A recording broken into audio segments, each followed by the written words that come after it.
En realidad, cuando comenzamos a entrar en estas fechas ya próximas a que termine un año, muchos empezamos a pensar en tantas cosas, ¿no?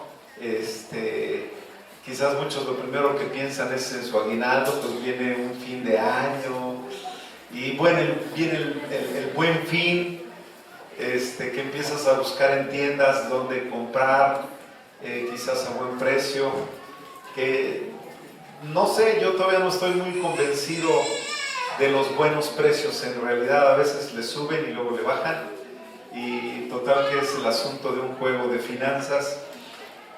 En fin, mira, el tema de esta mañana, que es las vendas de las mentiras, está basado en Ezequiel capítulo 13, versículo 18, pero toma nota ahí, o si quieres puedes ir a Ezequiel. No lo quiero leer todavía, sino hasta que avance un poquito en mi introducción y dar algunos conceptos de lo que es la mentira. Ya están ahí en Ezequiel 13, ponle un dedito y no te distraigas.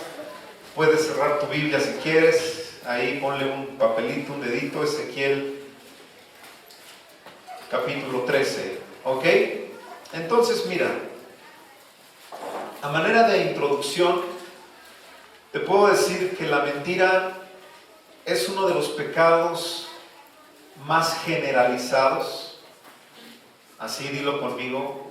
Wow, es uno de los pecados más generalizados, o sea que los encuentras en cualquier lugar. Más generalizados en nuestra sociedad. Y tanto ha avanzado esto, ha crecido esta generalización de este pecado, que hoy se puede decir que aún el medio cristiano ha sido influenciado por este detalle de la mentira. ¿Sí? Efectivamente. Aún ha sido influenciado el medio cristiano. Esto quiere decir que de algún momento, sin considerar o medir las consecuencias de aquel pecado o esa mentira, dejamos que esto crezca y se comience a crear un hábito en nosotros, y después ese hábito te insensibiliza. Ya te es muy fácil decir una mentira. No lo estoy diciendo por ti, por alguno que tú conoces, ¿ok? Entonces, nos insensibiliza, ¿verdad? Nos desarma y nos deja abiertos, quedamos susceptibles a ser presos de esta red de la mentira. Fíjate, mentira es la afirmación o negación de una cosa cuando en realidad nos referimos a otra contraria a la verdad. Su esencia es el engaño. Su esencia es el engaño, y principalmente a tu prójimo. Y la gravedad de esta mentira o de este engaño va a depender del grado de egoísmo o de maldad con el cual lo esté promulgando la persona. ¿Sí? ¿Me explico? Depende de qué tan egoísta seas para encubrir algo en ti, y entonces eso va a medir el grado o la intensidad de la mentira. Tanto es así que a veces aquella persona que miente, después para seguir encubriendo su falta, sigue mintiendo. Sí los conoces, ¿verdad? Y van cubriendo con una mentira y con otra mentira, y en fin, van creando un muro de falsedad o un muro ficticio que muy pronto será debilitado. Así es que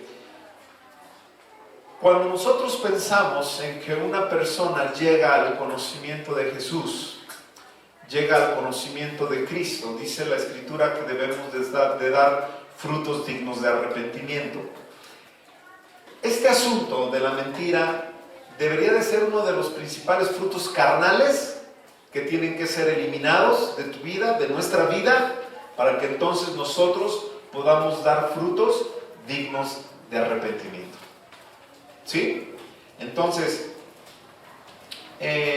cada uno de nosotros como hijos de Dios debemos de estar dando frutos dignos de arrepentimiento. Primero, entender que la mentira va a destruir la comunión, destruye la comunión o destruye tu clima de fe que tú tengas relacionado en el ámbito espiritual. No puedes ni relacionarte con tus hermanos, ni nos podemos relacionar con nuestro Creador, puesto que hay un gran estorbo. La mentira es un pecado, y lo debemos de ver así como tal, es un pecado, y en realidad está destruyendo nuestra comunión con Dios, destruye nuestra comunión con nuestros seres queridos, con nuestro prójimo, ¿verdad? Y esto nos va a llevar entonces a tener un pésimo testimonio delante del mundo de quién soy y a quién digo que estoy representando. Porque peor tantito cuando me presento ante el mundo y les digo soy cristiano y conocen mi vida como un mentiroso, ¿ok? Entonces, vas a defraudar a mucha gente con respecto a tu testimonio si una persona continúa en mentira. Hay niños en este lugar niños, no me refiero al niño que está llorando, 6, 8 años, no alcanzo a ver por ahí, 9, ¿no? Ya puros adultitos, bueno, ya. ¿Dónde están? ¿A dónde? Yo les recomiendo que me lo pasen allá al salón, por favor, porque lo que voy a decir hoy no me compete a mí enseñárselos a sus hijos. Te compete a ti como papá. Te compete a ti como papá. No vaya a ser por aquello de que mejor creo que nosotros padres tenemos que ser muy, muy dedicados a nuestros hijos y hablar de estos temas, ¿ok? Y lo que te estoy dando ahorita solamente es una pequeña introducción o semblanza para ir adentrándonos un poquito más a lo que en realidad te quiero decir en esta mañana, ¿ok? Así es que, por ejemplo, en Efesios 4:25, no vayas allá, tú estás en, ¿dónde? Ezequiel. No vayas allá, no quites el dedo. Dice, por lo cual, desechando la mentira, habla en verdad cada uno con su prójimo, porque somos miembros los unos de los otros. Eso es lo que dice la Escritura, que somos invitados a hablar verdad, ¿ok?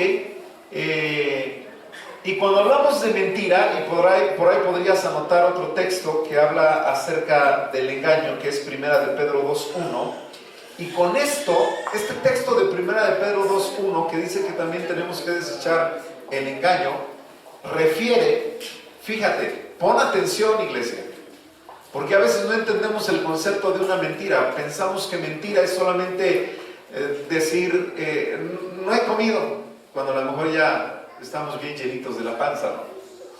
Y llegas a otro hogar y pues vénganos tu reino, y empiezas uca, ¿no? Entonces, fíjate, hablar mentira o engaño incluye falso testimonio, engaño, hipocresía, exageración. Y viera, hermano, que me encontré un arañón de este tamaño. O sea, digo, ¿dónde, no?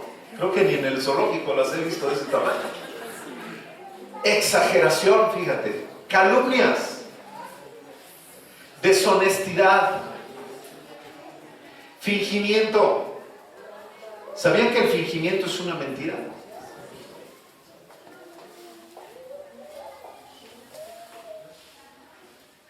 Cuidado con el fingimiento, Señoras, híjoles, ya me iba a decir algo, pero bueno, sí lo voy a decir.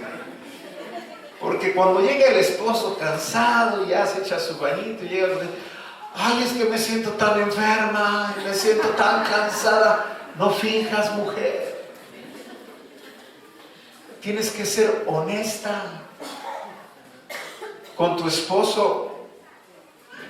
Las exageraciones, las calumnias, la deshonestidad, el fingimiento, el incumplimiento también es una mentira. El hecho de que yo haya firmado un convenio de trabajo, un contrato, y lo esté incumpliendo, porque si a mí me están pagando por ciertas horas que se supone debo de vengar, ¿verdad? Pero si estoy en el trabajo 8 y trabajo 4, eso es incumplimiento. No estás laborando. Perdona, estás dentro del trabajo, pero no estás siendo productivo.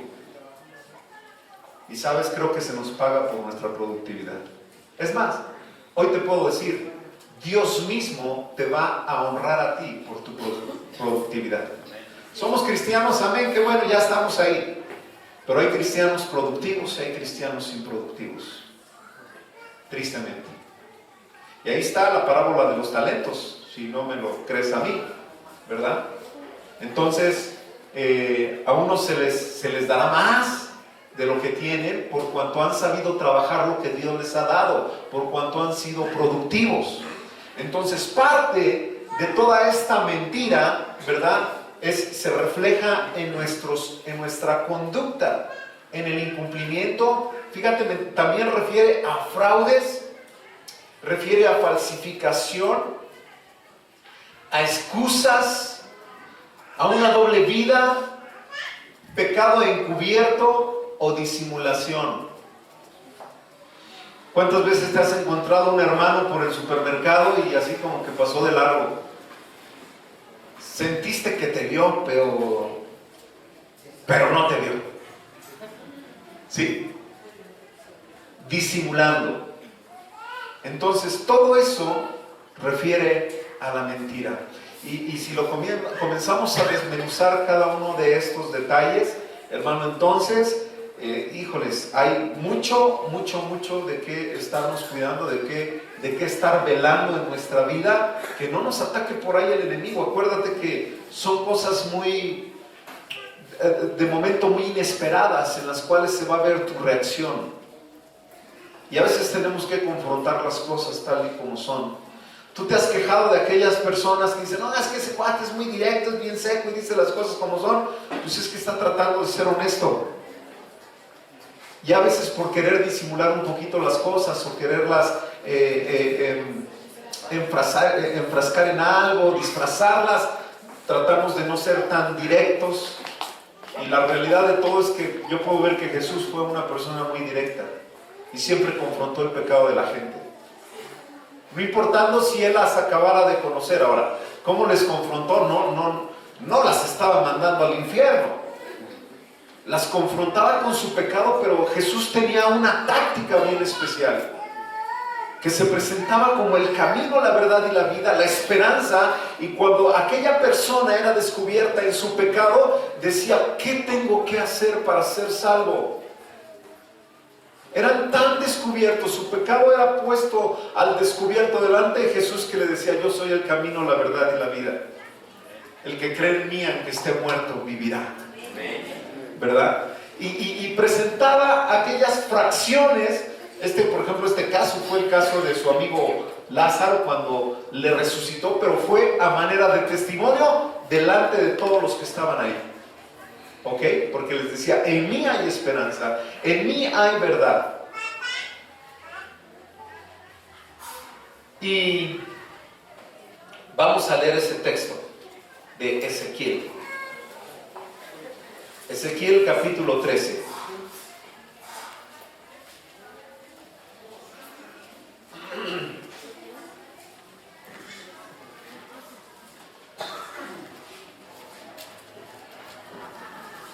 ¿Ya están ahí?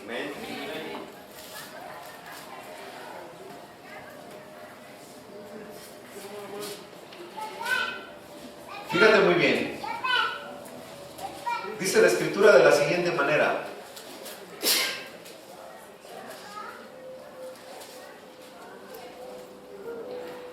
Versículo 18.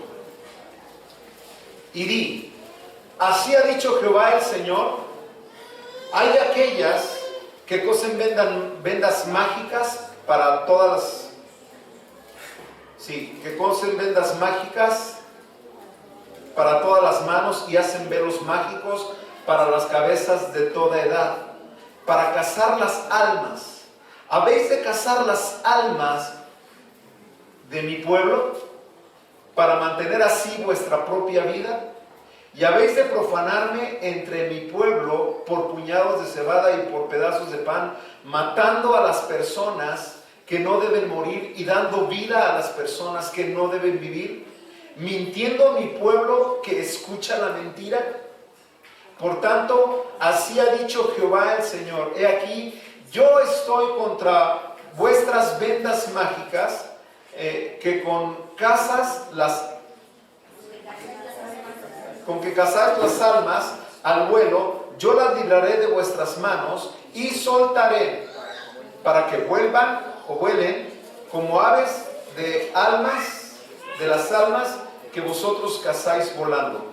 Dice: romperé asimismo vuestros velos mágicos y libraré a mi pueblo de vuestra mano, y no estarán más como presa en vuestra mano, y sabréis que yo soy Jehová. Fíjate, habla de unas vendas que se están creando en el mundo y dicen que son para atrapar las almas de las personas. A mí, cuando yo estaba leyendo este texto, me impresionó este sentido, que una mentira no es algo que solamente tú crees aquí y de repente sufriste un engaño, sino que dice que aquella mentira puede ser tan provocativa que va más allá.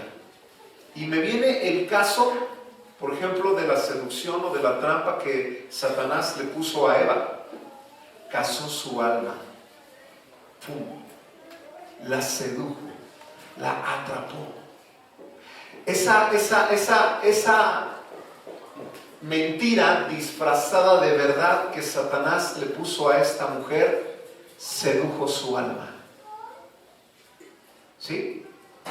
Lo creyó, lo concibió, y entonces le llevó a ser partícipe de un pecado, de una falta, a romper un principio que Dios había establecido sobre ellos. Cuando estoy leyendo el libro de Ezequiel, dice que aquellas mentiras cazan las almas. Y dice Dios: ¿las almas de quién? De mi pueblo. ¿En dónde estás tú hoy? ¿Te consideras pueblo de Dios?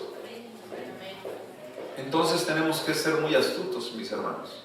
Tenemos que estar al tanto, tenemos que estar cuidando, no solamente por tu vida, sino la vida de tu hogar. Varones, debemos de velar por nuestra esposa, debemos de velar por nuestros hijos, porque hoy el mundo está lleno de mentiras. Y lo que hace rato te mencioné fue solamente una parte de introducción para llegar a concentrar lo que el mundo hoy en día está presentando como mentiras para nosotros, y pueden ser tan seductoras que entonces pueden cazar tu alma. Y cuidado, porque cuando una mentira caza tu alma, entonces no tan fácil vas a dejarlo. Tú vas a estar embelesado por aquella mentira, que fue la conducta de esta mujer. Se embelesó, lo creyó, y luego fue con su varón y le compartió. Entonces, una mentira destruye nuestros hogares. La mentira al momento parece ser rica, parece ser sabrosa porque se disfruta y dices: híjole, se lo creyó, ¿no? O sea, como que lo deleitas. O sientes que te saliste con la tuya, como que salimos vencedores. Nos sentimos astutos cuando estableces una mentira y alguien te la cree. Te sientes más capaz, te sientes más sagaz. Hay un valor ficticio en nuestra vida que le estamos dando a nuestro propio ser, y nos sentimos grandes por haber sido partícipes de aquella mentira. Qué cosas tan tremendas. Y una persona hoy en día pudiera mentir para obtener injustas ventajas económicas o ganancias deshonestas. Puede mentir para evitar el sufrimiento. Puede mentir para exaltarse a sí mismo. Puede mentir para evitar un castigo o disciplina. Puede mentir para humillar a otras personas a causa de los celos o envidia. Puede mentir para aparentar lo que no es. Cuando caminamos y aparentamos lo que no somos, también es mentir.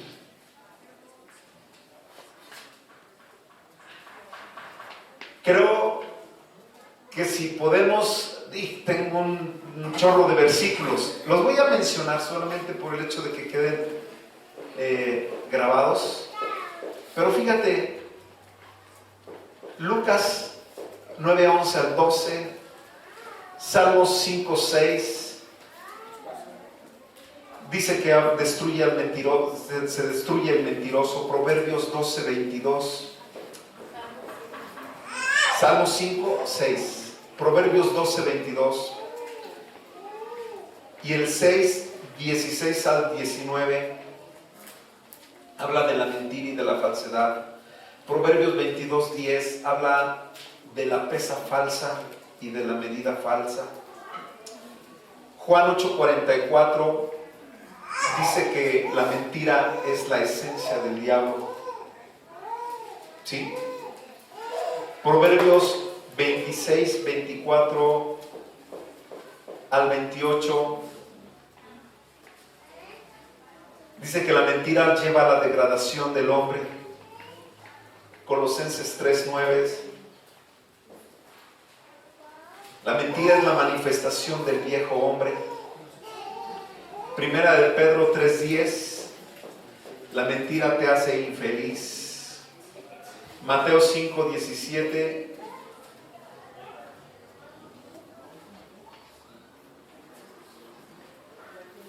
nos dice que Jesucristo aborrece y condena la hipocresía.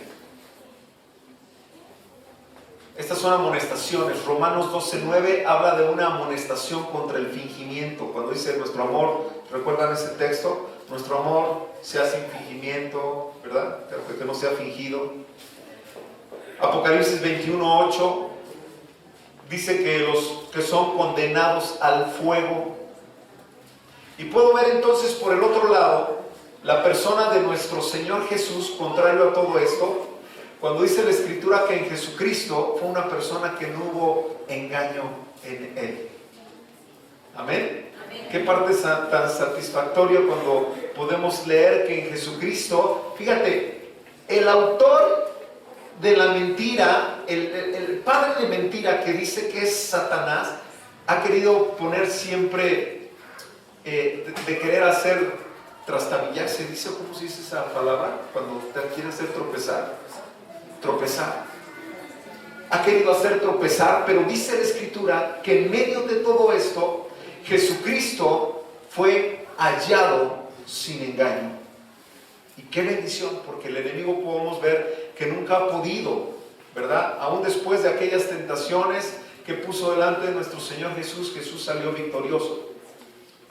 Y dice que Jesús está ahí y ha sido establecido para dar testimonio de lo que es verdad.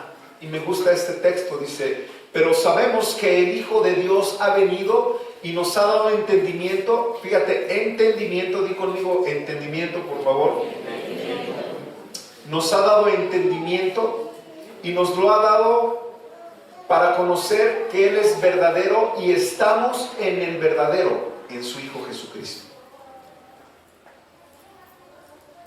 Esto fue Juan 5:20, si es que le entiendo a mis notas y sin lentes, o parece 3:20. Dice que sabemos que estamos en el verdadero. Yo te pregunto, ¿alguien de los que estamos aquí tenemos duda en quién estamos parados, en quién está nuestra fe? Yo estoy convencido, hermano, de que no hay otra cosa fuera del reino de los cielos que se pueda levantar como verdadero. Es más, te lo puedo decir así bien cierto. Ni aún otro profeta se puede levantar. Y está establecido, por ejemplo, Mateo 24 dice que en aquellos días, en estos tiempos, dice, se levantarían falsos cristos. Y hoy se pueden estar levantando falsos cristos por muchos lados, haciéndose ver como lo verdadero. Y para que nosotros podamos discernir qué es lo verdadero de lo falso, tenemos que estar bien metidos en la palabra del Señor. Mira, mis hermanos, con todo respeto, pero yo sé que muchos se acostumbran a escuchar predicaciones por internet o ver predicaciones por televisión y ver a diferentes predicadores y esto y el otro, los predicadores de la prosperidad. Pero yo te voy a decir una cosa: no todo lo que brilla es oro. No todo el que habla en el nombre de Jesús está hablando las palabras de Jesús. Acuérdate de esto. Tenemos que discernir. Tenemos que entender que la palabra de Dios sea conforme a lo que está establecido. Si alguien te está predicando algo, que sea conforme a lo que está establecido aquí en la Escritura. Amén. Y ya para entrar un poquito más, no sirve el reloj, ¿verdad? No funciona. Dice que son 4:30.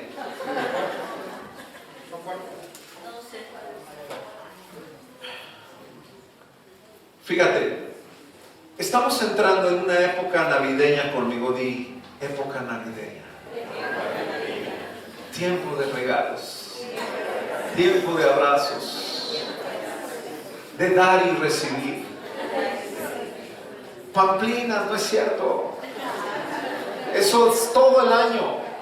El problema es que no aprovechamos el resto del año y queremos disimular, hablando de mentira, ahora sí, porque es fin de año, vente hermanito, cuánto te quiero, cuánto te extrañé, perdóname por todo lo que... Pero viene el otro año y empezamos a hacer igual. Perdónenme, hermano, fíjense, y a las personas que vienen por primera vez, precisamente por eso quise llevarles a estos textos que son bíblicos, no son textos míos, son textos bíblicos que están establecidos y nos hablan de que tengamos cuidado.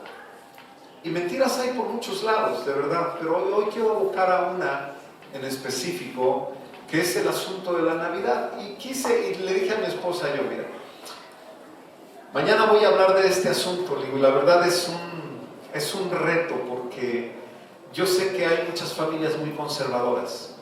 Dice, pues yo me crié y yo ponía el arbolito de Navidad y colgaba las esferas y ponía la estrella más alta. Y un día se nos quemó el pino y se incendió. Y todo eso. Yo lo disfruté, hermano. Yo disfruté, por decirlo así, de la Navidad hasta mis 12 años de edad. Porque a los 12 años de edad conocí de Jesucristo. Y la rutina siempre fue la misma, ¿verdad? Los cánticos, el árbol, los regalos, hasta que desafortunadamente, vuelvo a repetir, no hay niños. Un día encontré a Santa Claus. Un día me encontré a Santa Claus, pero no era el Santa Claus güerito y barbón de gorro, era mi papá moreno que iba entrando por ahí poniendo un regalo, y para colmo, no era el regalo que yo le había pedido. Y peor tantito, yo así calladito, como que no vi nada, así. ¿Cuántos pasaron por esto? A ver, levántenla. ¿Cuántos descubrieron? ¿Se acuerdan de ese chiste que yo? Oye chico, ¿quién es? No, ¿cómo dice? Dice, oye chico, ¿quién es Santa Claus? Dice, oye mi negro, pues papá no es. Pues sí, mijo, pues mamá tampoco. Los que lo agarraron, ya, y los que no, ahí está. Ahí escuchen la grabación. Entonces, peor tantito cuando yo veo, no es lo que yo había pedido. ¿Y sabes cuál fue la excusa? Híjoles, es que, pues Santa Claus se va a andar muy gastado repartiendo a otros niños y esto y lo otro. Pues sí, imagínate, éramos 7 hermanos. Un Santa Claus partido en 7 y la misma fecha, pues no. Entonces, fíjate, cuando vamos desmenuzando este asunto, habla Apocalipsis 18 acerca de un tiempo en el cual será descubierta la gran ramera. Habla de la gran Babilonia, la que despierta, fíjate, la que despierta el consumismo, algo así. Más o menos así lo narra Apocalipsis 18. Y es donde incita a la gente a comprar, a vender, a hacer negocios. Y comenzamos a relacionar todo esto con lo que dice Apocalipsis 18. Y yo digo, híjoles, yo le he dicho a algunos padres, oye, digo, a ver, la realidad de todo, a ver, vamos a ser bien honestos con nosotros mismos. Es una mentira en la cual envolvemos a nuestros hijos. ¿Sí? ¿Puedes decir conmigo es una mentira? Algunos lo pueden disfrazar como, es que es una ilusión. Es la ilusión de nuestros hijos. Mira, tanto esa como la del ratón que te trae una moneda cuando se te cae el diente. O sea, todos son mentiras. Pero a veces queremos presentarle a nuestros hijos como una pequeña ilusión. Y yo le decía a un papá, a unos padres un día, digo, a ver, pero ¿cómo van a vivir ellos agradecidos con un Santa Claus que no existe? ¿No te gustaría que tu hijo viniera a ti y te abrazara y te dijera, gracias mamá, gracias papá, por haberme comprado esto? Porque tu hijo entiende tu condición económica. Al Santa Claus, fíjate, él no entiende la condición económica de Santa Claus. Agarra la onda en este sentido. Porque cuando tú le estás diciendo, a Santa Claus le alcanzó para unos calcetines, cuando tú pediste una pista eléctrica, que va y viene, y te encuentras una bota con dulces y calcetines, pero sales y ves que el niño de enfrente tiene el carro último modelo, control remoto, que habla, o la muñeca que le preguntas cómo se llama y te contesta, y hace pipí, le cambias de pañal y te dicen todo. Entonces el niño dice, qué injusto es Santa Claus. Entonces, o una de dos, a ver, o te conviene darle a ti, si quieres conservar esto, todos los caprichos a tu hijo para que siga creyendo en ello, o te conviene decirle la verdad y decirle, hijo, te voy a comprar un regalo a mis posibilidades, a las posibilidades de papá y mamá, y nos hemos esforzado. Lo que yo te compre es para ti y quiero que lo cuides. Te lo está regalando papá y mamá con su esfuerzo. Hermano, eso sería extraordinario. Ahora, los que tenemos a nuestros hijos envueltos en el asunto de Santa Claus y los Reyes Magos y todo ese detalle, bueno, pues ahora tienes doble tarea. Porque primero los llevamos a eso, pero después hay que decirles, mira hijo, ahora, ¿cuál es la razón? Cristo alumbró mi vida. Y hoy me he dado cuenta que hay algo que sabes que he cometido un error. Cuando nuestros hijos ven que tú eres un hombre o una mujer de carne y hueso, que puede cometer errores, pero tiene el atributo de acercarse con ellos y pedirle perdón, que tú mismo, por seguir la corriente del mundo, por seguir la corriente de las fiestas, tú le has llevado a eso, pero ven a un papá y a una mamá de carne y hueso que se están desvelando por ellos. Es cierto, te voy a decir una cosa, casi las mayorías de las veces nunca podemos tener contento a nuestros hijos, ¿no? A veces les das algo y quieren más, y quieren más, y quieren más, o sea, siempre van creando ciertos caprichos. Pero bueno, es cuestión de estar trabajando con ellos. Leyendo un poco de historia y algunas narraciones acerca de todo esto, por ejemplo, el asunto de la Navidad. El asunto de la Navidad es un asunto muy antiguo. ¿Tú sabías que cientos de años antes de Jesucristo ya se utilizaba el árbol? ¿Sí? Es una costumbre pagana, es una costumbre babilónica. La realidad es que es una costumbre pagana en la cual se festejaba a Nimrod o al dios del sol. Y era un periodo más o menos entre el 17 y el 24 de diciembre. Y exactamente el día 25 de diciembre se le daba honor a su hijo o a su engendro del dios Nimrod, que venía siendo Tammuz, el nuevo sol. El nuevo sol. Y para hacer una alusión un poquito más específica, ellos comparan en una literatura, a Nimrod como un tronco viejo, ¿verdad? Ya sin hojas, pero que de repente de ese brota un nuevo árbol y entonces engendra a su hijo Tammuz. Y casualmente la fecha en la cual esto se festejaba, el nacimiento del nuevo sol, era el 25 de diciembre. Cuando entonces comienza a crecer el cristianismo, pero empiezan a infiltrarse algunos políticos eclesiásticos, entonces empiezan a fundir aquellas fechas para aprovechar, y muchos, hay una enciclopedia católica en la cual está establecida, fíjate, está establecida que el origen de la Navidad, o sea, no está establecido en la Biblia. Fíjate, te lo estoy diciendo, es una enciclopedia católica. Entonces, data eso de que todavía casi 200 años después de nuestro Señor Jesús, después del nacimiento de nuestro Señor Jesús, es cuando ese asunto del árbol de Navidad comienza a tomar auge.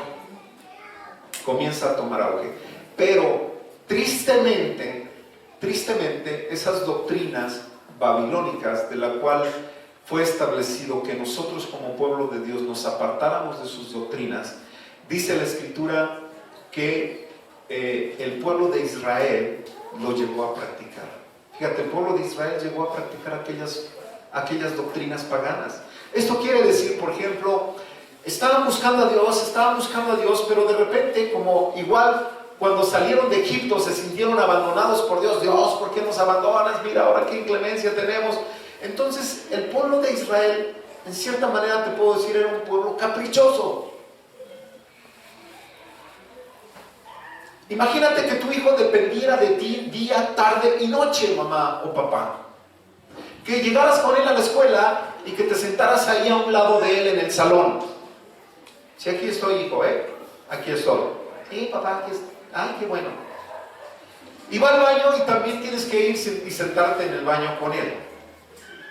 Es ilógico, ¿no? ¿Qué tienes que hacer como papá?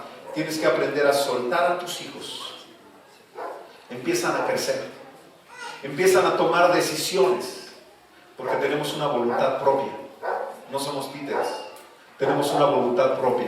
Bueno, pues en esa voluntad propia que el pueblo de Israel tenía, Dios le dio esa libertad a su pueblo para que en base a una búsqueda genuina por Dios, ellos estuvieran ahí buscando a Dios día, tarde y noche. Día, tarde y noche. Pero Moisés se les perdió un momentito, un ratito, y dijo, pues ¿dónde está Moisés? Ya nos abandonó, pues vamos a hacernos un ídolo. Y júntate, Aarón, todo el oro que hay y vamos a hacer un becerro. Porque papá Dios no estaba sentados con ellos. Tú quieres que tu hijo vaya a la primaria y vaya a la secundaria. Y comience, él guarde los principios que tú como padre le enseñaste, ¿cierto? ¿Te gustaría que tu hijo en medio de la escuela, aunque no estés tú, él guardara sus principios morales que tú le enseñaste y los principios bíblicos que están establecidos? Así es, hermano, ¿sí o no? Lo mismo hace Dios con nosotros. La iglesia, el centro cristiano, no es para venir a tener una conducta cristiana aquí y allá afuera tener una conducta pagana. Es para que entonces los principios que tengo yo los pueda poner en práctica allá afuera, los pueda poner en práctica entre mi familia o en la calle. Entonces es donde viene la prueba. ¿Qué tan veraz es aquello que conocemos? Mira, dice la Escritura que tú y yo profesamos conocer a Cristo, ¿verdad? La palabra profesar viene de profesión, viene de una actividad, viene de algo que tú haces. El que es abogado aquí, es abogado allá y en China y sigue siendo abogado. El que es pintor te pinta en Japón y aquí, donde quieras, es pintor. Esa es su profesión, si se le puede llamar. El matemático lo mismo. El cristiano es cristiano aquí, allá y en China. Una vez andaba en Tepito, bueno, en el centro de Tepito soy muy feo. Andaba en el centro y me encuentro un puesto de música cristiana. Y pásele, mi hermano, que no sé qué, que bla, bla, bla, y mire que canciones de todos los artistas, ya iba a mencionar algunos, pero no les quiero hacer propaganda. Dice, sí, ya total que se acerca la gente, les compra y todo, y de repente algo se, oye tú, camión, y que no sé qué, y le empieza a hablar a su vecino, tráeme más de esto. ¿Qué ole? Es cristiano y está vendiendo discos aquí en la Merced del Centro. Y me, oye, ¿qué onda? Pues es que este es nuestro lenguaje, hermano. O sea, tenemos que dar a entender unos con otros. No, o sea, el que está en Cristo, la palabra dice una sola cosa, es nueva criatura. Las cosas viejas pasaron y aquí todas son hechas nuevas. Nuestra vida tiene que ser transformada. Entonces, te quiero leer dos citas porque ya el tiempo se me está yendo. ¿Qué dice 2 Corintios 11:4? No, espérenme, no vayan allá.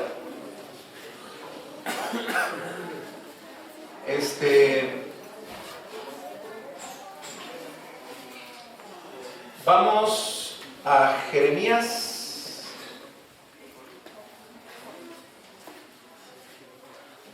Jeremías 19,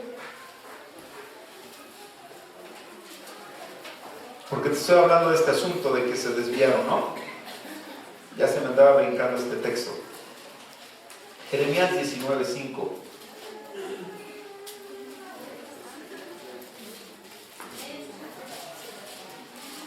Fíjate, antes de leerlo te voy a dar una pequeña introducción. Se dice que el dios Nimrod, o era dios del sol,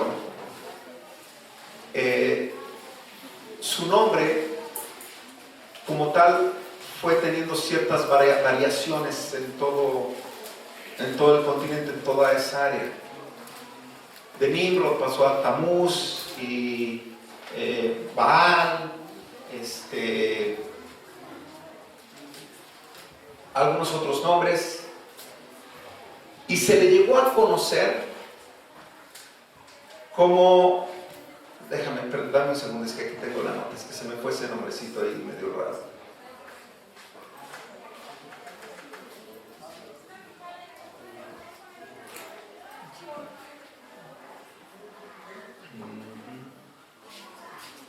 Ok, como Cronos, se me andaba yendo.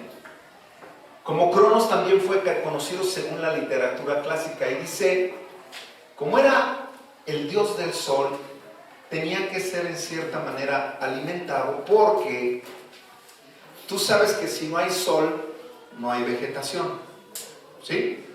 O sea, una vez que sale el sol, después del invierno, en invierno en aquellos países nórdicos se secaba todo.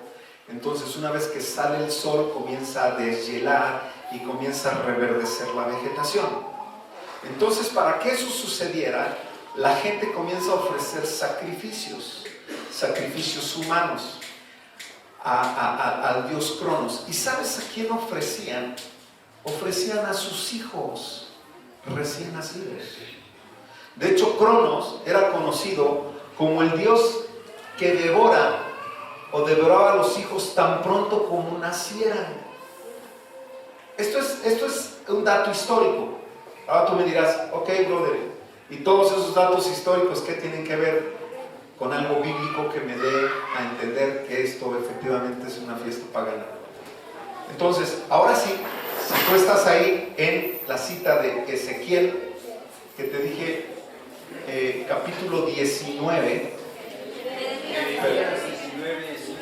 qué bueno que están poniendo atención, de Jeremías. Ahora déjenme llegar a mí, que yo andaba en otro lado. 19:5 dice de la siguiente manera: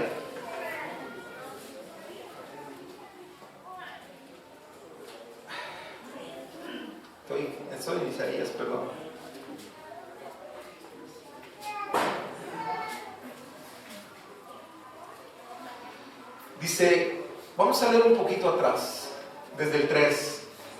Y dirás, pues, oíd palabras de Jehová, oh reyes de Judá, moradores de Jerusalén. Así dice Jehová de los ejércitos, Dios de Israel. He aquí que yo traigo mal sobre este lugar, tal que a todo lo que lo oyere le retiñan los oídos, porque me dejaron y enajenaron este lugar y ofrecieron en él incienso a dioses ajenos, los cuales no habían conocido ellos, ni sus padres, ni los reyes de Judá. Fíjate, sus padres dicen que no habían conocido aquello. Estos tipos se metieron en algo nuevo. Dice, y llenaron este lugar de sangre de inocentes, y edificaron lugares altos a Baal. Por eso te dije que Nimrod también era conocido como Baal o como Cronos, ¿verdad? Según el lugar específico. Dice, para quemar con fuego a sus hijos en holocaustos, al mismo Baal, cosa que no les mandé ni hablé, ni me vino el pensamiento. Está hablando Dios, le está hablando Dios a su pueblo, y le dice, me dicen que yo cuando algo me molesta, me pego la cabeza. Entonces imagínate, Dios dice, yo no les mandé a hacer eso. No les mandé a sacrificar a sus hijos. ¿Te imaginas el corazón de Dios dolido? Porque aquellos, en lugar de buscar al Dios Todopoderoso, al Omnipotente, dice que se fueron a aquellos lugares, y por imitar aquellas doctrinas de traer sacrificio a algunos dioses, entonces ellos lo comenzaron a hacer. Y el pueblo de Israel comenzó a sacrificar a sus hijos. Ahí está escrito. Y por eso te estoy uniendo la palabra de Dios con la literatura que en aquel entonces, o cosas históricas que se comenzaron a mover. Cosas históricas que desconocemos, hermano. Pero hoy por hoy nosotros festejamos una Navidad. Pones tu arbolito y no sabemos realmente el trasfondo. Ahora, yo te lo he dicho 1000 veces, si tú me invitas a tomar un café y yo veo que tú tienes un árbol de Navidad, tienes esferitas, no me preocupa, ni te voy a condenar. Yo con gusto voy y me tomo el cafecito, porque yo sé que es algo que no lo has concebido, no lo has entendido, no has captado, tu espíritu no lo ha discernido, pero yo no tengo por qué tacharte. Yo simplemente oro porque, como dice la Escritura, que la verdad sea revelada y seamos conocidos, porque pertenecemos al verdadero. ¿Tú sabes qué cantidad de millones, billones se dice, se nombran, billones de dólares se nombran en todo el mundo que se están moviendo por motivo de la Navidad? Cosa que desconocemos. Otro punto. Más acá, más atrás, Isaías, Jeremías 32, 35, Jeremías 32, 35, dice algo muy parecido. Dice, y edificaron lugares altos a Baal, los cuales están en el valle del hijo de Hinón, para hacer pasar por fuego a sus hijos, a sus hijas a Moloc, lo cual no les mandé ni me vino el pensamiento que hiciesen esta abominación para hacer pecar a Judá. El primer versículo que te leí de Isaías 19, Jeremías 19:5, perdón, habla de que iban al valle de Tofet. Y Tofet significa tambor. ¿Y sabes qué es lo que hacían para ahogar el grito de los niños quemados en llamas? Tocaban los tambores.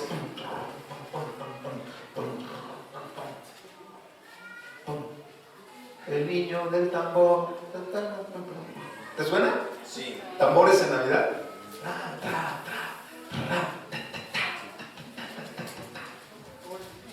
Era lo que hacían en el valle de Tofet en estas épocas cuando sacrificaban a sus hijos. Y lo empiezas a leer y dices, Dios, qué dolor causó el pueblo sobre ti. Señor, líbrame de toda culpa. O sea, ¿sabes? Todo por enfrascarnos en una mentira muy bonita. Es una mentira muy bonita. Eso de que vengan y te den regalos, pues quien lo desprecia, ¿no? Hay que a todo dar. El asunto malo es que pues, los regalos nunca son equitativos. A uno le traen un dulce y al otro le traen la autopista último modelo. Y para colmo le dicen que fue el mismo tipo el que se los vino a repartir. Entonces, ¿qué quisieras hacer cuando te lo encuentres? Pues meterle una zancadilla, ¿no? Pues, qué ingrato. Hubieras pasado primero por mi colonia, y en medio de las obras. Y si le vamos añadiendo detalles como esto, mira, por ejemplo, el asunto de los Reyes Magos, el nacimiento de Jesucristo. Jesucristo no nació en diciembre. Dice la Escritura que, hoy si tú vas a Israel en este tiempo, en el tiempo de diciembre, está congelado, está nevado, no hay ovejas. Y dice que cuando nació Jesús había ¿qué? Pastores. Entonces te está remontando casi 2 meses atrás, en la época del otoño, no la época invernal. Y después hay un asunto ahí que la verdad me faltó, pero lo puedes tú checar. Pero hay una gran relación entre el nacimiento de Juan el Bautista y Jesús, ya que eran primos. Y se dice que Juan el Bautista le llevaba 6 meses a nuestro Señor Jesús. Entonces, más o menos por la fecha del nacimiento de Juan el Bautista, que no te dice la fecha, pero te dice que su padre Zacarías era la época en la cual él le tocaba ofrecer incienso en el santuario o en el templo, te especifica un mes. Entonces, cuando uno va relacionando el mes en el cual nació Juan el Bautista, siendo mayor 6 meses que nuestro Señor Jesús, empiezas a hacer tu estudio, una pequeña estudio matemático, y te arroja que Jesús nació aproximadamente por el mes de septiembre. O sea, yo tengo esos dos datos que son muy verídicos y, esos son irrefutables. Ahí están escritos en la Biblia, no la fecha. Ahora imagínate, si estamos celebrando a un Jesús que no tenemos una fecha. Ahora imagínate si estaba establecida la fecha en la cual nació Jesús, ahí estaríamos todo el mundo venerando y adorando ese día, ¿no? ¿Sí? Gracias a Dios que no fue así, porque dice la Escritura que mejor es el día de la muerte que el día del nacimiento, según Eclesiastés. Porque la muerte de Jesús trajo victoria. Victoria sobre la misma muerte. Y resucitó.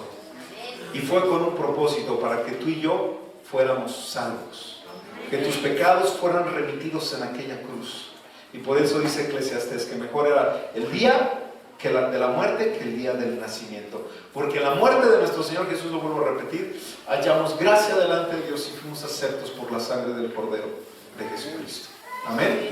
Desde luego a todo aquel que venga delante de Él y pueda buscar su rostro. Entonces, ese asunto del nacimiento de Jesús, el asunto de los Reyes Magos, que se piensa que porque nació Jesús no le llevaron regalos al niño Jesús, le llevaron regalos al rey.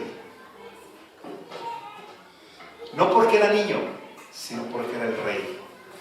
Y era un acto de mucho respeto, que cuando tú fueras a ver a un rey, no fueras con tus manos vacías, tenías que llevar presentes. Entonces por eso llevaron oro, incienso y mirra. ¿Ok? Bueno, el asunto de los reyes, decimos, ¿no? Que no son reyes, son magos.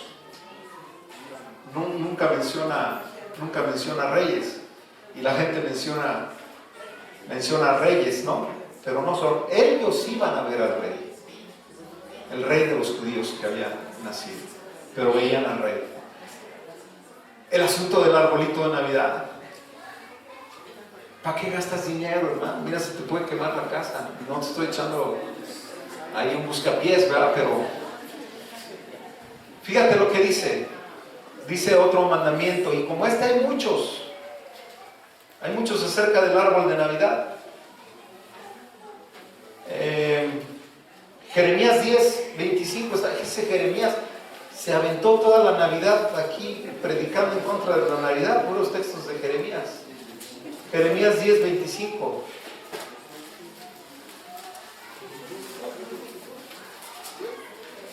Entonces, antes de que leamos Jeremías 10:25, te dije que Nimrod era un tronco viejo, ¿verdad? Y que había nacido su hijo, Tamuz, como un tronco nuevo. de un árbol que reverdece, y dice que era de hoja perenne. Los de hoja perenne es la hoja que no cae, o sea que todo el año están verdes. Y esos son los pinos. Los pinos todo el año los ves verdes, ¿no? Entonces, referente a esto, dice Jeremías 10:25, dice lo siguiente.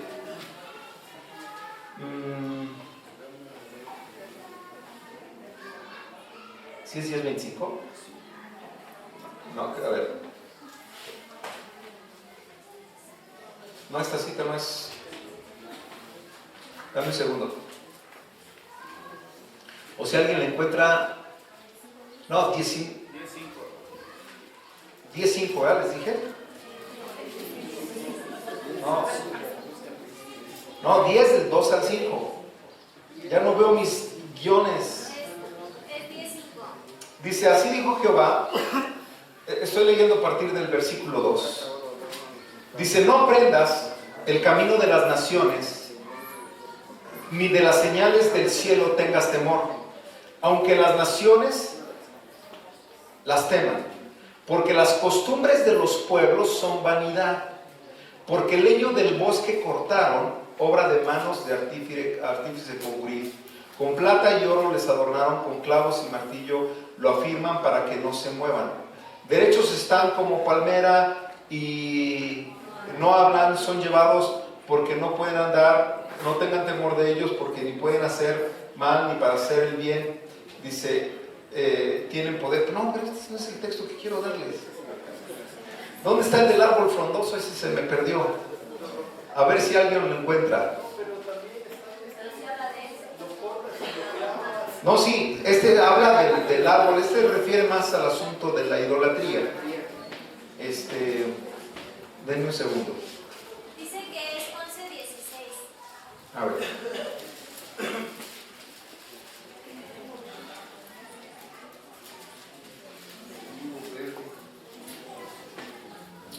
No.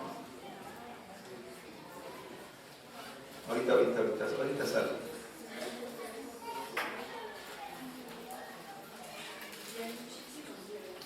Son bastantes.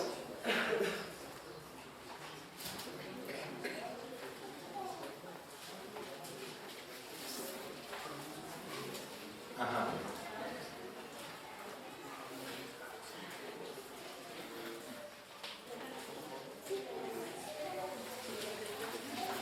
O sea, sí es cierto, o sea, este texto tú lo lees, el que acabamos de leer ahorita, habla de un árbol que es cortado, ¿no?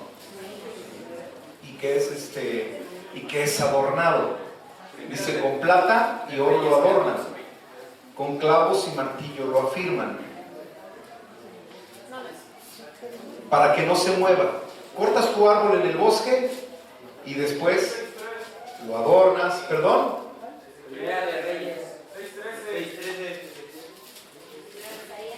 A ver, léanlo fuerte. Ya tengo muchas opiniones aquí.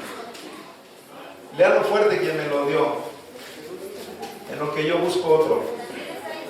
Dice la palabra de Dios, porque ellos también edificaron lugares altos, estatuas e imágenes de acera en todo collado alto y debajo de todo árbol frondoso. Ajá. Hasta ahí terminado, dice algo más Jesús. Hubo también sodomitas en tierra y hicieron Hasta ahí todas las está, sí. abominaciones. Ajá. Habla de las abominaciones. Ok, habla del árbol frondoso. Este texto que te di, yo no sé si alguien tenga otro por ahí que me lo pueda leer referente a esto.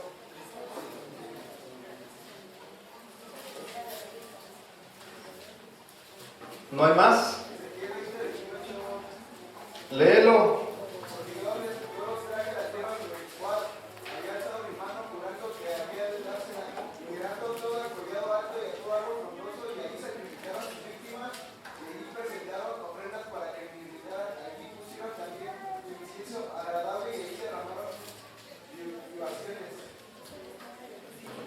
Ahí sacrificaban sus víctimas.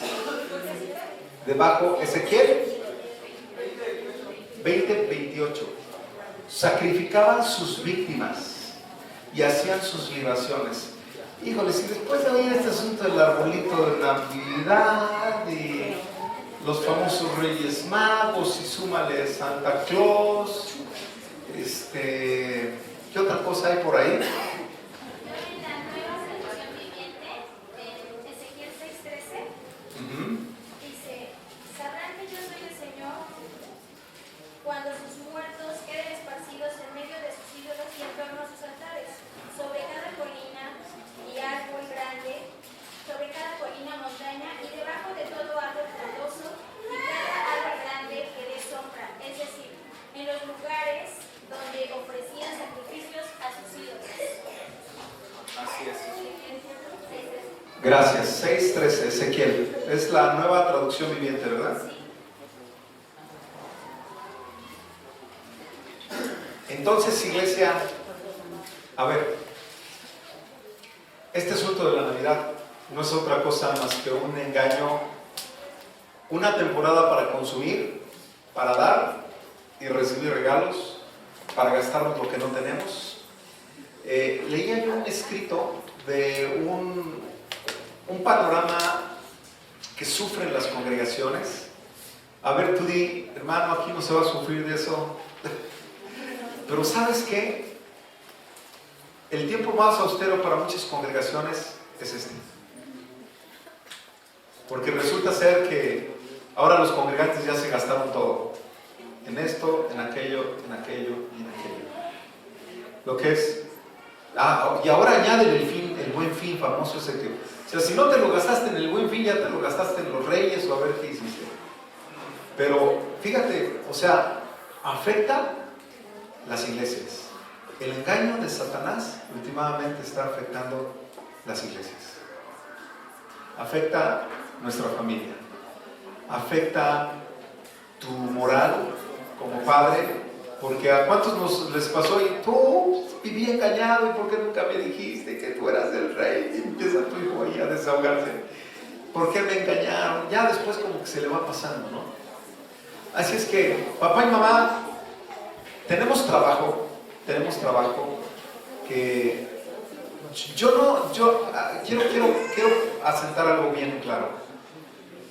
Esta palabra que yo te acabo de decir el día de hoy no es que yo te quiera convencer o quiera controlar tu vida. Simplemente te presenté un panorama bíblico e histórico de las cosas como son. En nosotros está escoger.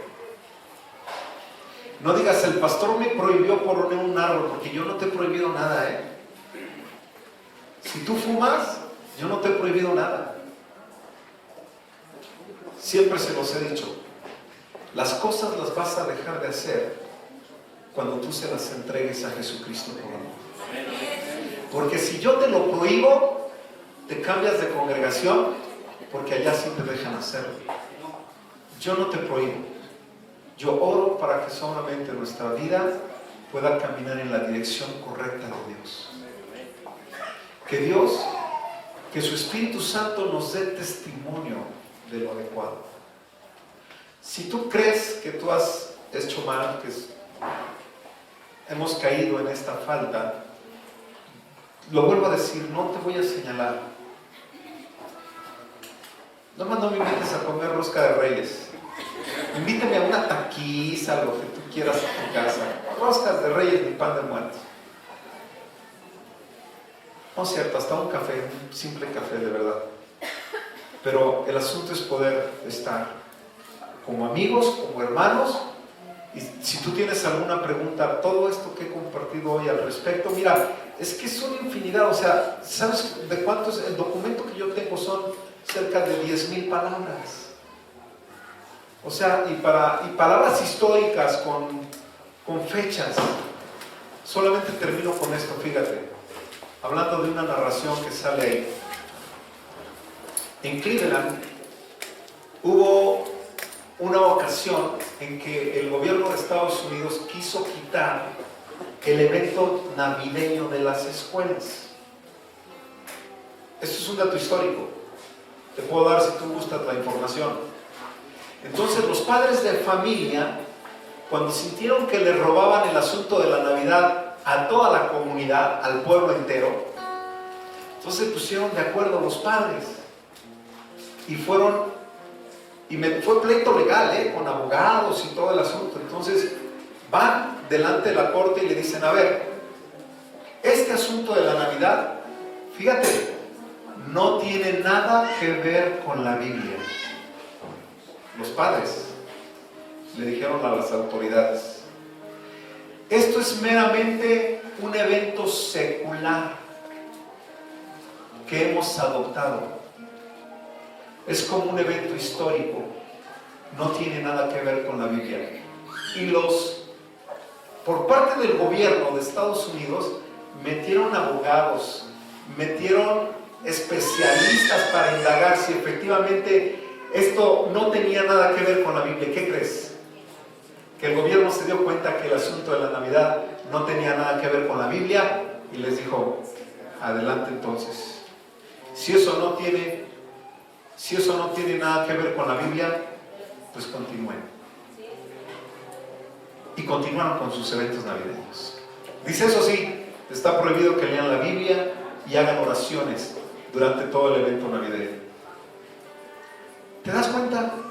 El mismo gobierno de Estados Unidos, gente no cristiana, comenzaron a indagar si este evento de la Navidad era o no era bíblico. Y con la certeza de ellos, y lo que yo he leído hoy y te he compartido, hoy te puedo decir con certeza, certidumbre, el asunto de la Navidad no es nada bíblico. Son simplemente costumbres. Costumbres paganas que adoptamos y que hoy muchos de nosotros, esa mentira, esa pequeña mentira se nos metió muy dentro del alma. Le decimos, ay, pero el espíritu navideño. Pues yo no te puedo decir si sea el espíritu navideño, a lo mejor es otro espíritu. Pero sientes que no lo puedes sacar. Pero es que ¿cómo? Y jingle bells, jingle bells, jingle bells. Y Reno, ¿no? ¿Cómo se llama? Sí, el Rodolfo, el Reno. ¿Qué voy a hacer? Mis lucecitas, entonces, ¿qué? Pues, si te sirven para alumbrar la casa, si quieres, ponlas, tíralas en el jardín. Yo no te voy a decir qué hacer con tus luces. Mis hijas acaban de adquirir un local que después les van a dar la fecha para la inauguración por si alguien quiere ir a visitarlas. Y yo les dije, oye, le voy a poner algo llamativo. ¿Y sabes qué es lo único que encontré? Luces navideñas. Dije, pues le pongo una manguera. Digo, lo que me interesa es que la gente pasa y diga, algo brilla allá, que hay. Ah, un negocio. Y es solamente por mera publicidad, pero no es por asunto de Navidad, créeme. Pues solamente de esas hay en todos lados. Entonces, vamos a meditar esto con el corazón y que seamos hombres de verdad. La Biblia se pregunta, hombre de verdad, ¿quién lo hallará? Como padres, como líderes de nuestro hogar, debemos de ordenar nuestras vidas, nuestro hogar, a nuestros hijos.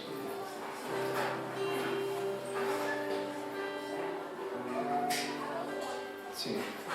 Se me está recordando mi esposa el texto de Apocalipsis 18:4.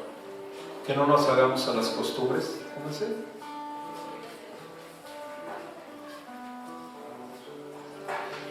Y oí otra voz del cielo que decía, salid de ella, pueblo mío, para que no seáis partícipes de sus pecados, ni recibáis parte de sus plagas. Apocalipsis 2, si no mal recuerdo, hablando del Santa Claus, porque es San Nicolás, ¿verdad? Le está hablando a la iglesia de Éfeso. Le dice, tengo algunas cosas a favor de ti. Y le dice ¿cómo dice Apocalipsis 2? Dice que has desechado a los que mantienen la doctrina de los nicolaitas. Y los nicolaitas, Nico, viene de poderoso, o de, se me fue la palabra, conquistador, y Laos significa pueblo. O sea, la gente que sigue al conquistador de los pueblos. Y refiere Nicolás a los nicolaitas. Y se conoce al Santa Claus como San Nicolás. Y la Biblia rechaza la comunión con los nicolaitas. O sea, al que se levantaba, al usurpador para conquistar pueblos. O sea, otro que no es Dios, otro que quiere conquistar pueblos, quiere conquistar mundos. Y quizás ha conquistado tu corazón el gordo, rojo, de barba blanca, porque es conquistador de los pueblos. Lo único que te puedo decir, Apocalipsis 2 le reprime a una de las iglesias, a la iglesia de Éfeso, ese asunto, y le dice: pero también tengo algo contra ti, que has dejado tu primer amor. Y desde luego, si dejamos nuestro primer amor, pues vamos a dejar muchas cosas. Amén. Bueno, ya están entrando los niños. Papá y mamá, tienes tarea. Quise ser puntual antes de que fueras a comprar tus cosas verdes esas, o fueras al cerro a cortarlo, antes de que fueras a Meca. Pero iglesia, de verdad, puedo convivir contigo mientras me permitas platicar de la luz de Cristo. Haya lo que haya, podemos platicar en tu hogar. No me incomoda. Me sorprende ver ministros o iglesias, ¿no?, que hoy ponen esas cosas.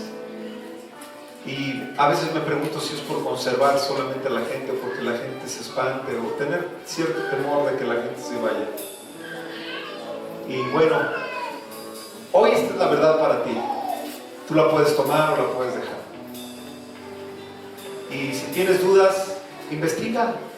O sea, métete en enciclopedias, busca información, profundiza en este detalle, que no quede en que es que me dijo. Esto, como otros eventos históricos, nuestros jóvenes están, bueno, no son nuestros jóvenes, son los adolescentes. ¿Quiénes son? Sí, los adolescentes, fíjate. Están tratando de presentar sketch para esta temporada también, así como lo hicimos ahora del Día de Muertos, para presentar la luz de Jesús aquí en el Oxxo, a través de obras teatrales, de dramas. Entre paréntesis, la gente, pues bueno, se va a acercar porque va a haber un drama navideño, pero la intención es presentar a Jesucristo.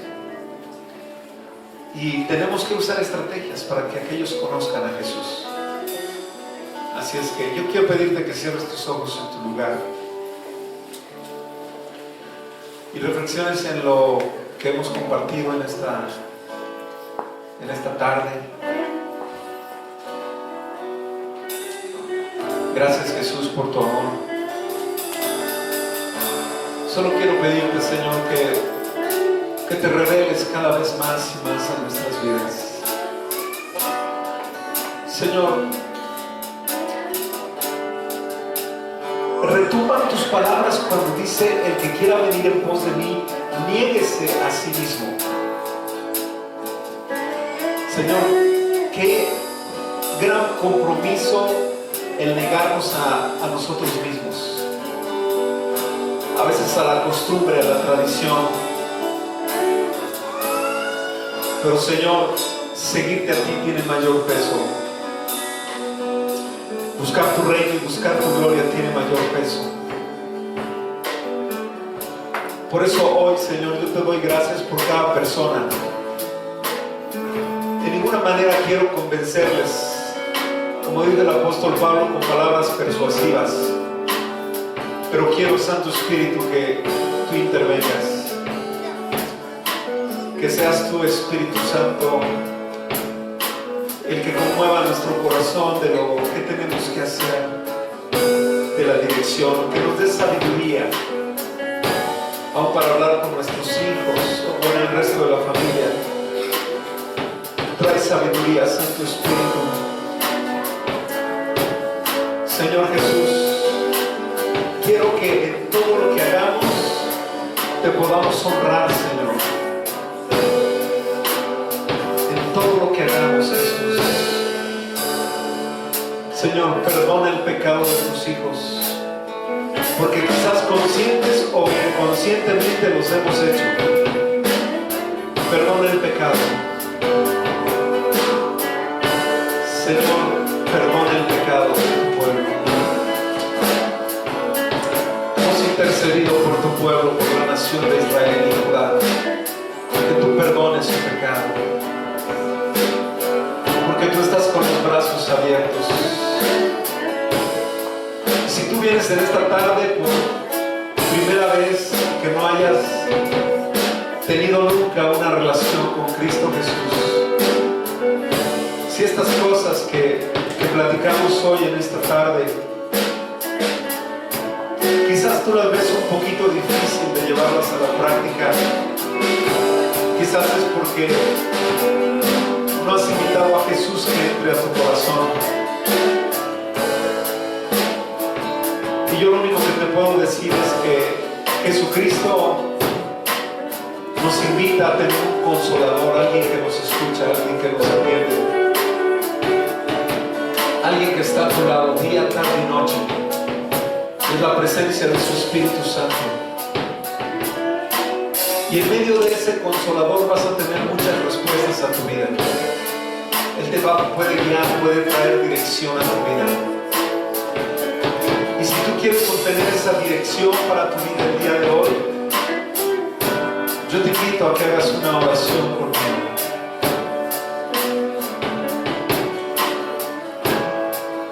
Y que le digas con tu voz, una voz audible, que le digas hoy a nuestro Señor Jesús: perdóname de todas mis faltas. Me arrepiento, Señor Jesús, de haber tenido un camino distante al tuyo. Pero hoy me acerco confiado o confiada delante de tu trono de gracia. Quiero pedirte, Jesús, que entres en mi corazón, me limpies, me hagas una nueva criatura. Las cosas viejas pasaron y soy una nueva criatura en Cristo Jesús. Gracias, gracias Jesucristo por amarme tanto. Amén y amén. Padre, quiero pedirte que por cada persona que hoy pudo hacer esta oración, que tú les traigas dirección, Señor, que tu presencia pueda estar con ellos. Trae instrucción a su vida en el nombre de Jesús. No están solos, Padre, están contigo. Gracias, Jesucristo, por tu gran amor. Amén. Amén.